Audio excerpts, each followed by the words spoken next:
Ինչպես տեսնում եք, իշխանությունը բացահայտ ռեպրեսիաների է դիմում։ Ձեր կարծիքով ճարահատյալ է դա անում, թե արդյոք Փաշինյանին այդ եղանակով կհաջողվի 2026-ին նորից ստանալ ժողովրդի քվեն։ Դա ճարահատյալ է անում։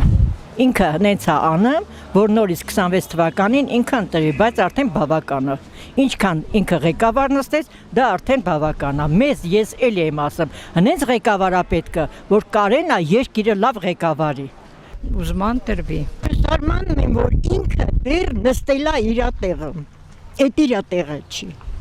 Որ լա հարցել տա, նա պարզապես ընտրելու խաթեր, մի կցմա թենց հարցեր,